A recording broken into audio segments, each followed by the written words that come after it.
Good morning student, कैसे हो आप सब? आई थिंक अच्छा होंगे।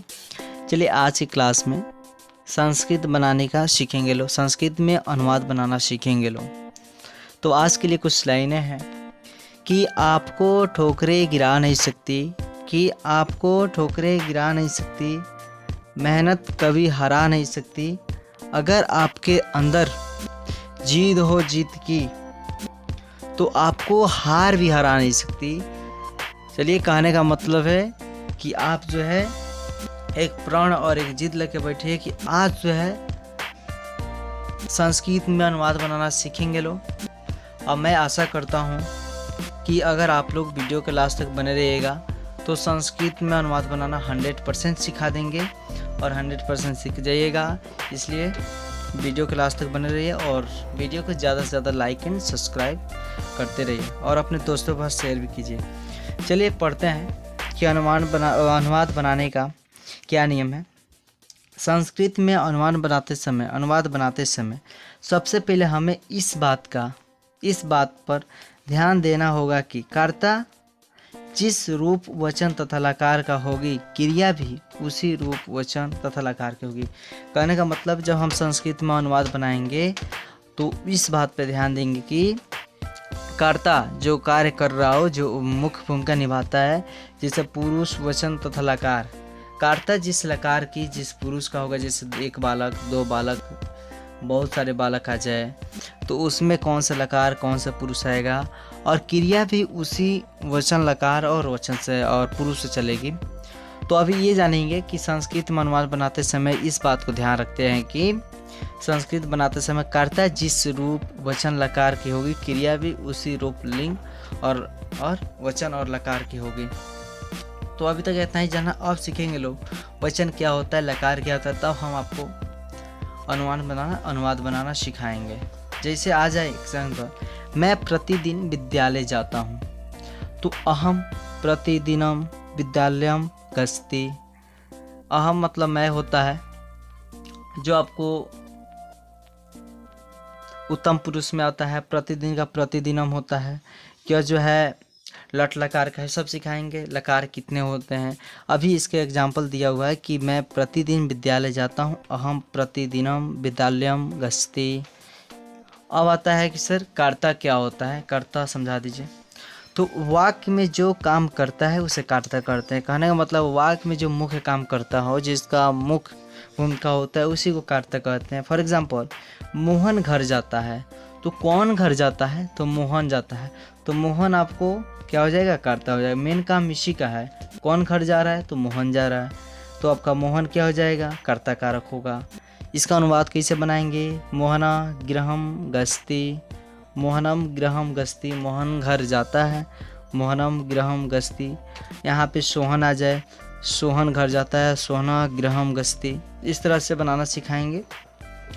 तो अभी तक बताएं कर्ता क्या होता है, तो बताएं वाक्य में जो मुख्य कार्य करता है उसी को हम क्या करते हैं, कर्ता कहते हैं। फॉर एग्जाम्पल, मोहन घर जाता है तो मोहना गृहम गच्छति। नेक्स्ट है कर्म कारक। कर्ता की अत्यंत इच्छा जिस काम को करने में लगे उसे कर्म कारक कहते हैं। हम तो सीख लिए कर्ता कारक क्या होता है, जो किसी वाक्य में मुख्य कार्य करे। कर्म कारक क्या होता है कि जो मोहन है आखिर में कौन से कार्य कर रहा है, किस कारण से जा रहा है, किस कारण से आ रहा है। जैसे बोले कर्ता की अत्यंत इच्छा जिस काम को करने में लगे उसे कर्म कारक कहते हैं। फॉर एग्जाम्पल, राम आम खाता है, तो राम क्या करने जाता है, राम क्या खाता है, तो आम खाता है। तो यह हो गया कर्ता, जो मुख्य कार्य है कि राम ही आम खाता है, सोहन नहीं खाता है, राम आम खाता है। अब क्या चीज़ खाता है, तो आम खाता है, तो आम जो होगा बाबू कर्म कारक होगा, इसका मतलब ऑब्जेक्ट होगा। तो अगर इस तरह का आ जाए तो क्या बनाएंगे, राम आम्रम खादति, सोहन आम खाता है तो सोहना आम्रम खादति। समझ में आया। कर्ता कारक जो किसी वाक्य में मुख्य कार्य करे, कर्म कारक जो कर्ता का प्रभाव जिस पर पड़ता है उसी को हम कर्म कारक कहते हैं। जिससे राम आम खाता है तो कर्ता राम है, इसका प्रभाव किसे पड़ रहा है, तो आम पे पड़ रहा है, तो आम जो होगा आपका कर्म कारक होगा। नेक्स्ट है क्रिया। क्रिया किसे कहते हैं, जिस शब्द से किसी काम का करना या होना समझा जाए उसे क्रिया कहते हैं। इंग्लिश में इसे वर्ब कहते हैं। जिस कार्य को करने में समय और शक्ति लगता है उसे क्या कहते हैं? वर्ब कहते हैं। जैसे आ जाएगा अथवा जिस शब्द के अंत में ना लगा हो, जैसे खेलना, कूदना, हंसना, पढ़ना, रोना, चलना फिरना, नचना, कूदना, ये सब जो आपका क्रिया है जिसे करने में समय और शक्ति लगता है। जैसे राम क्रिकेट खेलता है तो इसमें राम तो हो गया, आपका कर्ता हो गया। राम क्या करता है? तो क्रिकेट खेलता है, तो आपका क्रिकेट क्या होगा? कर्म होगा। अब आता है सर कि वर्ब क्या है, क्रिया क्या है? तो जिसे करने में बताया है समय और शक्ति लगे, तो क्रिकेट नहीं होगा, खेलना होगा। खेलने में समय और शक्ति लगता है। चलिए इस तरह जान लेंगे लोग। जिस तरह आ जाएगा पढ़ना, लिखना, हंसना, खेलना, जाना, आना, पढ़ना को संस्कृत में पठ कहते हैं, इसका धातु है। लिखना का लिख हो जाएगा, हंसना का हंस हो जाएगा, खेलना का क्रीड हो जाएगा, जाना के गच्छ हो जाएगा, आना के आगच्छ हो जाएगा। चलिए रोना के रुद्ध हो जाएगा, ठहरना के तिष्ठ हो जाएगा, देखना का पश्च हो जाएगा, इत्यादि को हम चेती कहते हैं। चलिए नेक्स्ट है, आप सीखेंगे लोग धातु क्या है। तो क्रिया के मूल रूप को धातु कहते हैं। अब आता है सर यहाँ बताया जा रहा है कि क्रिया के मूल रूप को धातु कहते हैं। इसका मतलब क्रिया क्या होता है? तो अभी बताएं, क्रिया उसे कहते हैं जिसे करने में समय और शक्ति लगता है। जैसे खेलना, कूदना, हंसना, रोना, ये सब जो है क्रिया। इसका मूल रूप क्या होता है? जो खेलना है, हंसना है, रोना है, ये सब शब्द है। पर इसमें जब हम प्रत्यय हटा देंगे तो आपका हो जाएगा धातु। जिस तरह पढ़ना का धातु क्या होगा? पठ होगा। लिखना है क्या होगा? लिख होगा। हंसना है क्या होगा? हंस होगा। जाना के क्या होगा? गम होगा। जैसे जाना का गम में यहाँ पर संस्कृत बताया गया। आना का क्या हो जाएगा? गच्छ हो जाएगा। तो इसे हम धातु बोलेंगे। चलिए जैसे बोले क्रिकेट, तो क्रिकेट तो धातु होगा नहीं, क्योंकि ये जो है क्रिया है नहीं, ये तो नाम है, नाउन है, नाम है। इसे तो करने में समय और शक्ति लगता नहीं है। क्रिकेट खेलता है तो क्रिकेट तो नाम हो गया, वो तो कर्म कारक होगा, आपका जो है कर्म होगा।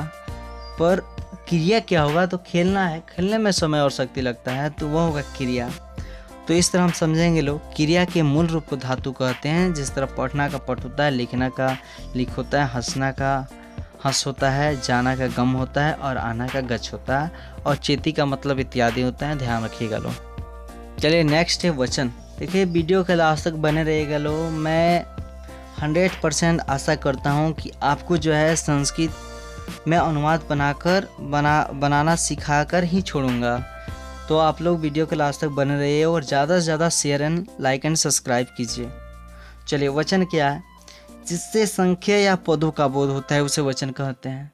कहने का मतलब जैसे संख्या, जैसे लड़का है, एक लड़का है, दो बालक है, कि बहुत सारे बालक है, या पद, किसी पद की बात हो रहा है, तो उसे हम वचन कहेंगे। वचन मुख्य रूप से 3 प्रकार के होते हैं: एक वचन, द्विवचन, बहुवचन। और एक वचन क्या होता है सर? तो जिस शब्द से एक संख्या का बोध होता है उसे एक वचन कहते हैं। जिससे पता चले कि वह जो है सिंगल है तो एक वचन हो जाएगा। जिस तरह एक पुस्तक, एक कलम, एक लड़का, चेती, इसका मतलब हुआ इत्यादि। यथा मतलब होता है जैसे, याद रखना। चलिए नेक्स्ट है, अब सीख लिया। अब द्विवचन क्या होता है? तो जिस शब्द से दो संख्या पदों का बोध होता है उसे द्विवचन कहते हैं। जिससे 2 संख्या या पदों का बोध हो उसे हम क्या कहेंगे? द्विवचन कहेंगे। चलिए नेक्स्ट है, जैसे आ जाएगा 2 पुस्तक, 2 कलम, 2 लड़के, 2 बिस्कुट, 2 किताब, 2 कॉपी, 2 कार। इसमें जिसमें 2 संख्या का बोध, 2 पद या संख्या का बोध होता है उसे द्विवचन कहते हैं। चलिए बहुवचन है, जिस शब्द से 2 से अधिक संख्या या पदों का बोध होता है उसे बहुवचन कहते हैं। यानी जिस शब्द से 2 या 2 से अधिक संख्या हो या पद हो उसका अगर बोध हो तो उसे कहेंगे बहुवचन। जैसे लड़के किताब पढ़ते हैं, बहुत सारे लड़के हैं, लड़कियां बाजार जाती है, ये जो है बहुवचन हो जाएगा। इसका मतलब है यहाँ 2 या 2 से अधिक संख्या के या पदों का बोध हो रहा है। जैसे फॉर एग्जांपल पुस्तकें, कलमें, लड़के, लड़की, ये सब हो जाएगा, चेती इत्यादि। चलिए नेक्स्ट है, अभी तक समझा दिए वचन क्या होता है, वचन के कितने प्रकार होते हैं, कर्ता क्या होता है, कर्म क्या होता है, क्रिया क्या होता है, धातु क्या होता है। तो लगभग जो भी है हम लोग संस्कृत में अनुवाद बनाने का बेस जान लिए। पुरुष बच गया, उसके बारे में देखते हैं। अब आते हैं पुरुष। तो पुरुष होते हैं 3 प्रकार के होते हैं, सबको पता है। प्रथम पुरुष, मध्यम पुरुष, उत्तम पुरुष।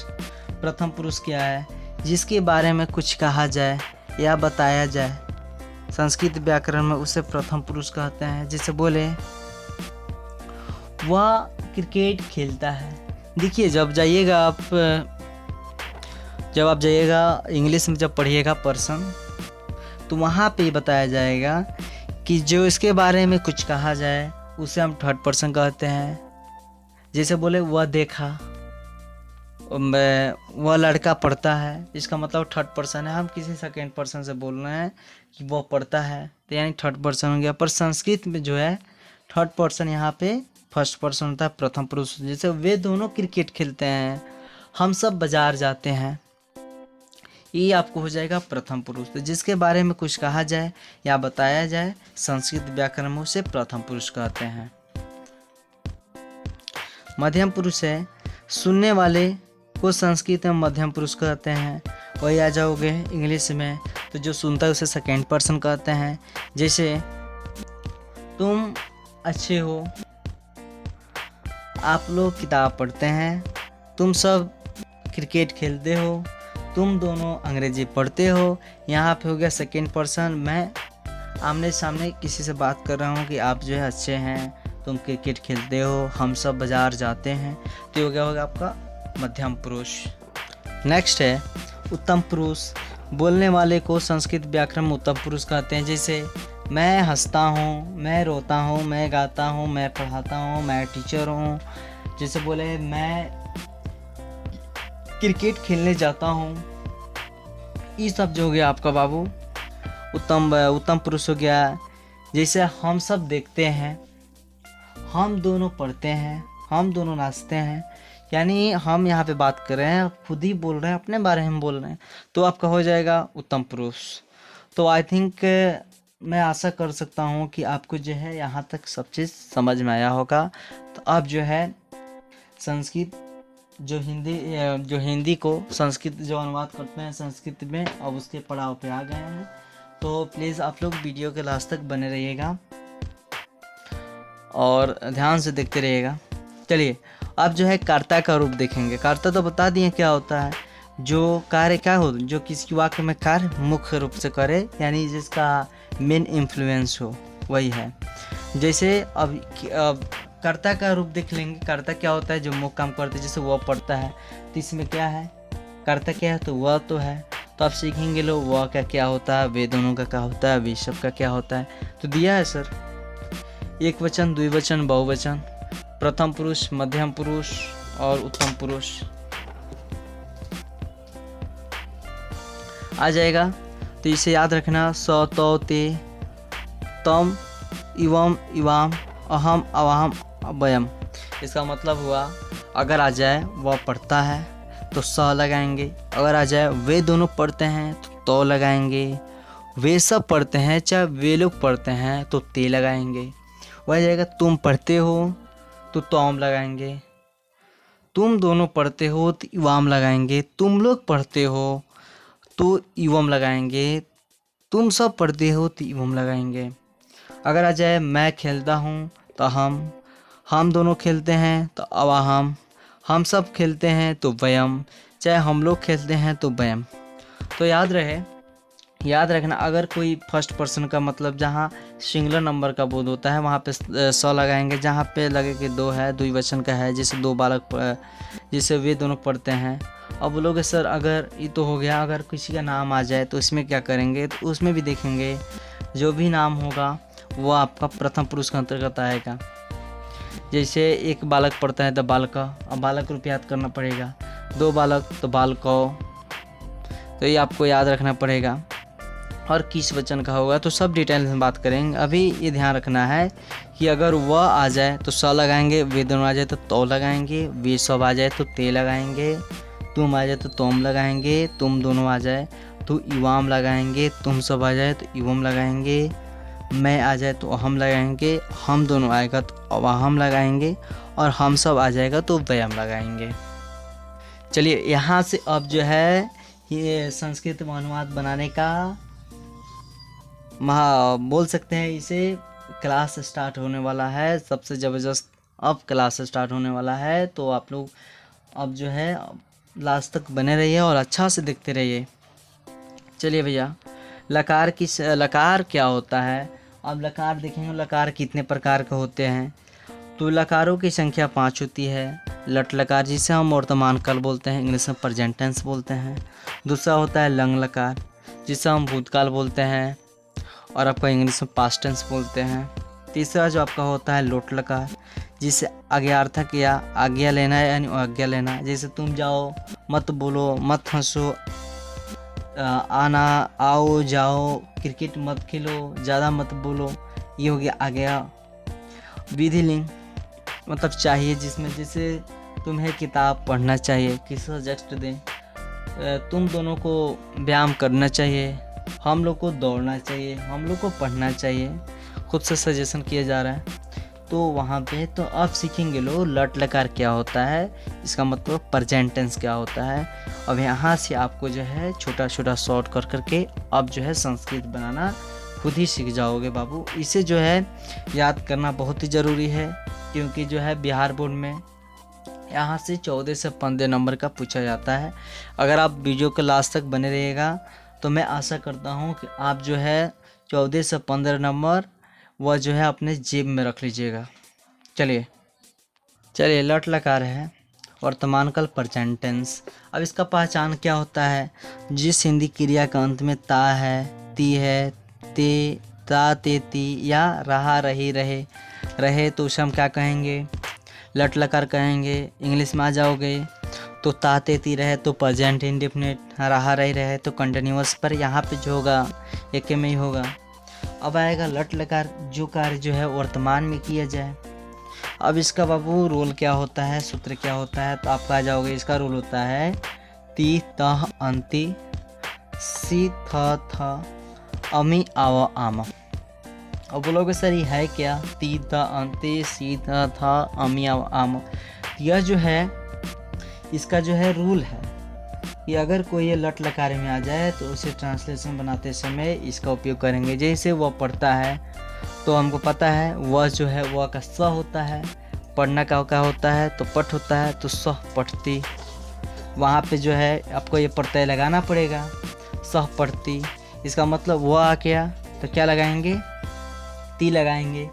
वे दोनों पढ़ते हैं तो पढ़ता, ती, त पढ़ता। वे सब पढ़ते हैं तो ते पठंती। तुम पढ़ते हो तो तुम पढ़सी।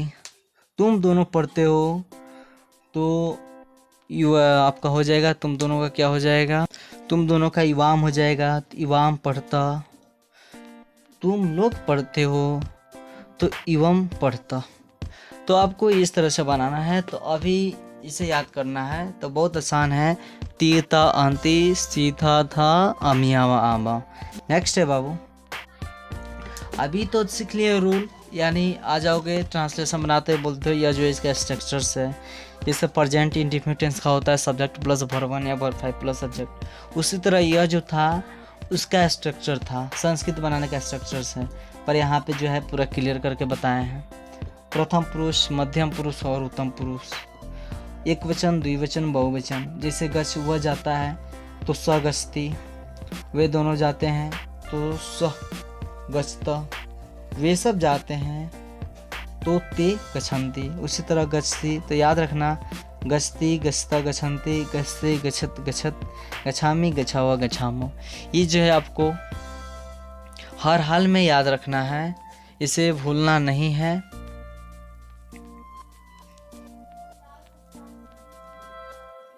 चलिए नेक्स्ट है, जैसे आज एग्जाम्पल में है इसे राम किताब पढ़ रहा है, तो राम किताबम पढ़ती, चाहे किताब का आपका पुस्तकम हो जाएगा। नेक्स्ट है वह घर जाता है, तो पता है यहाँ पे जब वह घर जाता है अकेले किसी व्यक्ति का बोल रहे हैं कि वह जो है घर जा रहा है, तो स हो जाएगा।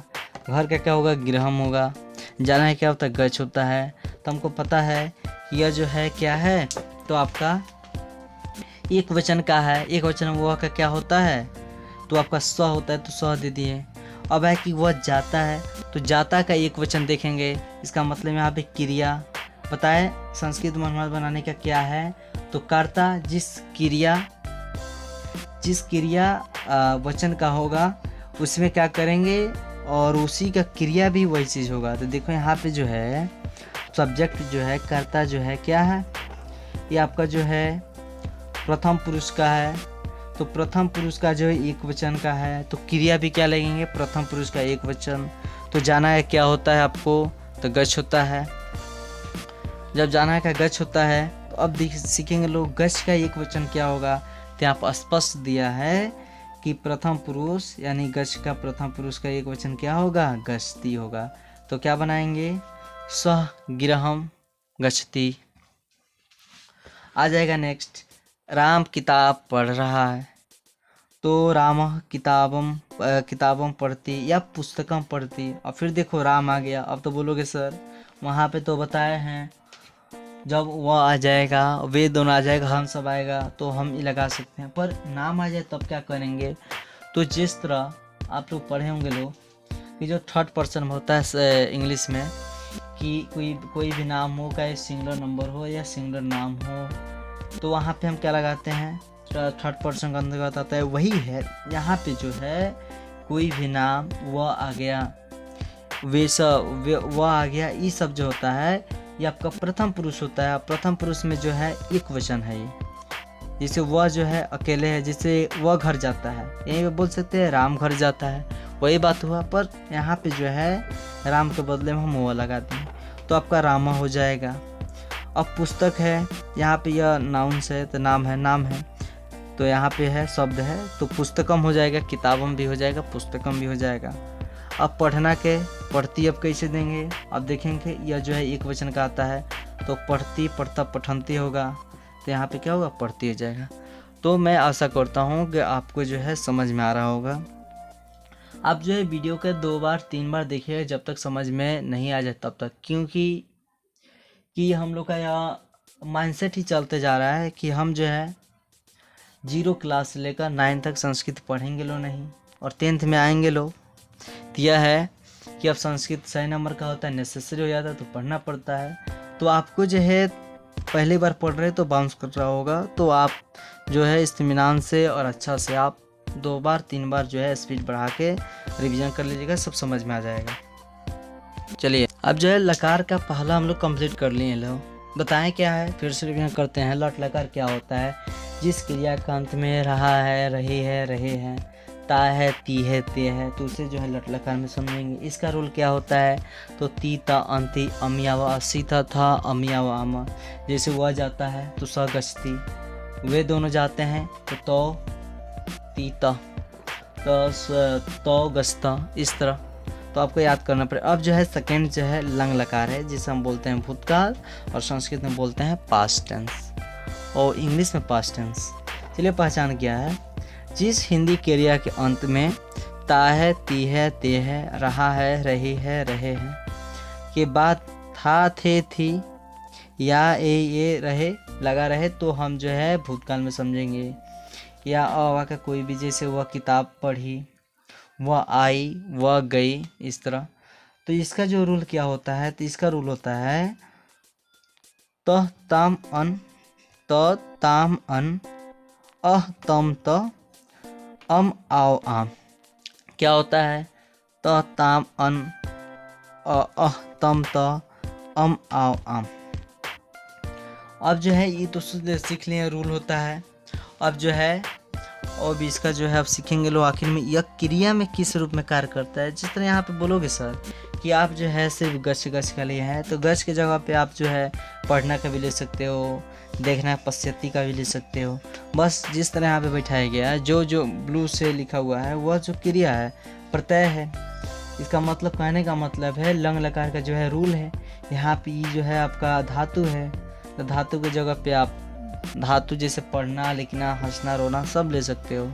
बस ये लगाना पड़ेगा तो बन जाएगा उस शब्द का। तो गच्छ का है तो गस्ता, गस्तामा, गच्छना, गस्तम, गच्छत, गच्छामा, गच्छावा, गच्छामा। देखिए कितना सिंपल है। चलिए, अगर क्रिया के अंत में था, थे, थी रहता है तो किस टेंस में समझते हैं? तो पास्ट टेंस में समझते हैं। यहाँ पर भी वैसा ही है। तो सिंपल जो है ध्यान रखना कि यहाँ पे जो कर्ता जो है कभी चेंज नहीं होने वाला है। ये मत समझना कि अब जो भूतकाल में अब जो है लट लकार में तो स होता है, परंतु भूतकाल में कहीं यहाँ पे दूसरा हो जाए, ऐसा कुछ नहीं है। जो आपका जो क्रिया होते हैं, क्रिया बोल रहे हैं, जो आपका कर्ता जो होते हैं वो हर जगह सेम होते हैं। बस यहाँ पे जो चेंज होता है आपका रूल चेंज होता है कि जैसे वहाँ पे गस्ती हो जाएगा, यहाँ पे गस्ता हो जाएगा। अब क्यों होगा तो सबका अलग अलग लकार के आधार पे है। जैसे वह घर गया था, वहाँ पे पढ़ें वह घर जाता है तो बनाए सह गृहम गस्ती, पर यहाँ पे आ गया वह घर गया था। तो अभी बताए हैं कि जिस हिंदी क्रिया के अंत में ता आ जाए, ती आ जाए, ते आ जाए, रहा है, रही है, रहा है नहीं आएगा, था, थे, थी, रहे, तो वह जो है आपका पास्ट टेंस में होगा। पास्ट टेंस क्या होता है? जो बीत गया है। वह घर गया था, इसका मतलब हम कहीं हैं बोल रहे हैं वह घर गया था, इसका मतलब समय बीत गया है। तो पता है यह जो है प्रथम पुरुष का एक वचन का है, तो यहाँ पे स होगा, घर का गृहम होगा। अब जाना का गच्छ होता है, पर यहाँ पे आप देखेंगे अब रूल क्या है तभी बताए हैं। प्रथम पुरुष का एक वचन का रूप क्या होता है? गच्छ का, तो गस्त होगा। तो यहाँ पे उसी तरह आए और आँख मुन के यहाँ पे लिख दिए गस्त। चलिए सही है। नेक्स्ट क्या है? तो मैं आम खा रहा हूँ। देखो सर यह जो होगा ये आपका आ गया लट लकार का, गलती से यहाँ पे लिखना था हमको था, पर यहाँ पे लिखा गया हूँ, तो आप लोग जो है इसे सुधार लीजिएगा। तो यह क्या होगा? अहम आम्रम खादनम, खादम। अब बोलोगे सर यहाँ पे खादम कैसे कर दिए? तो हमको पता है कि मैं जो होता है क्या होता है, वह जो होता है उत्तम पुरुष का एक वचन है। तो अभी बताए हैं पास्ट टेंस का ट्रिक इसमें, त, ताम, अन, अह, तम, त, अम, आओ, आम। अब जो है मैं आम खा रहा हूँ तो अहम आम्रम खादनम हो जाएगा, खादम हो जाएगा।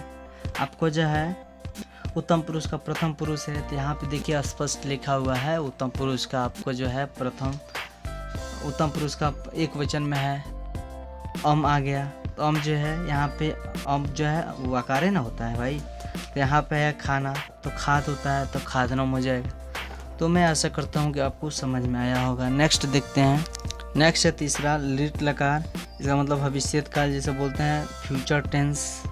चलिए फ्यूचर टेंस क्या होता है? जिस हिंदी क्रिया के अंत में गा, गे, गी लगा रहे उससे हम किस टेंस में समझते हैं? तो आपका जो है लिट लकार में समझते हैं। अब इसका जो है अब सूत्र क्या होता है?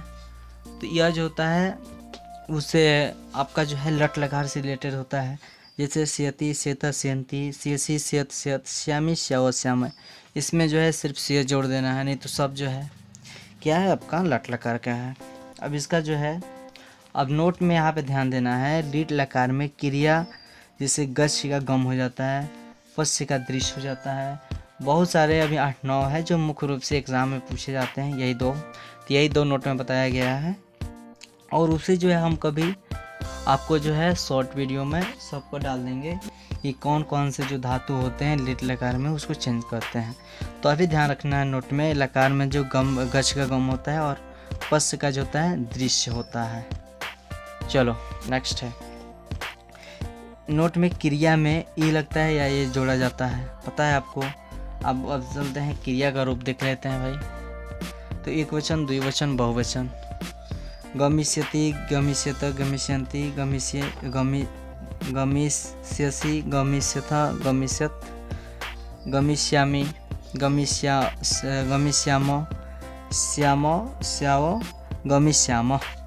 जैसे हम लोग बाज़ार जाएंगे, देखो यह फ्यूचर का बात हो रहा है कि अभी गए नहीं हैं, हम लोग बाज़ार जाने की प्लान कर रहे हैं। हम लोग बाज़ार जाएंगे तो वयम हाटम गमिष्याम, वे सब ताजमहल देखेंगे तो ते ताजमहलम दृश्यंती।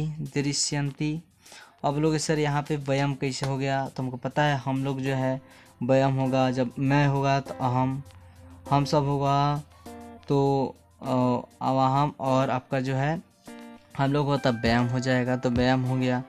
अब जो है कौन से पर्सन में आता है हम लोग, तो हम लोग पता है क्या जो होता है थर्ड पर्सन के बहुवचन में आता है। तो अब देखेंगे थर्ड पर्सन के बहुवचन क्या है, तो आपका जो है यहाँ पे स्पष्ट बताया गया है कि यहाँ पे क्या दिया हुआ है बाबू, तो यहाँ पे आपका श्यामा दिया है, श्यामा है। तो अब क्रिया रूप में आएंगे तो देखेंगे थर्ड पर्सन का बहुवचन तो गमिष्यामा, गम का है, तो यहाँ पे क्या बन जाएगा गमिष्यामा।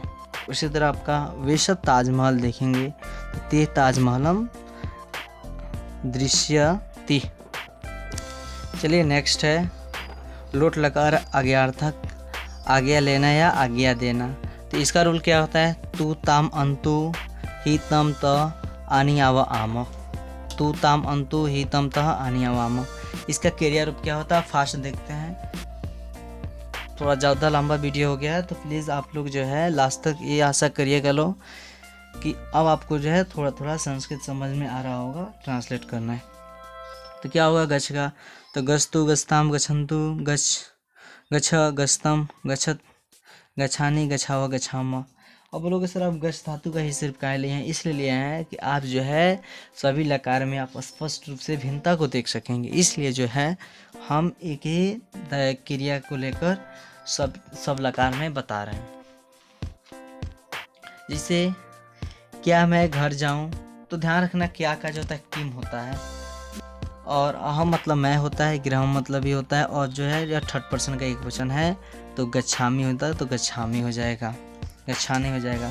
तुम बाज़ार जाओ, देखिए ऑर्डर का बात हो रहा है कि तुम बाज़ार जाओ, ऑर्डर किसी को दे रहे हैं, तो ऑर्डर का तुम का क्या होगा, तोम होगा, बाज़ार का हाटम होता है, और जाना के गच्छ होता है। अब आएगा कि तुम जो है कौन से वचन का है, तो आपको पता है तुम जो है आपका मध्यम पुरुष का एक वचन का है, तो वहाँ पे क्या लग जाएगा,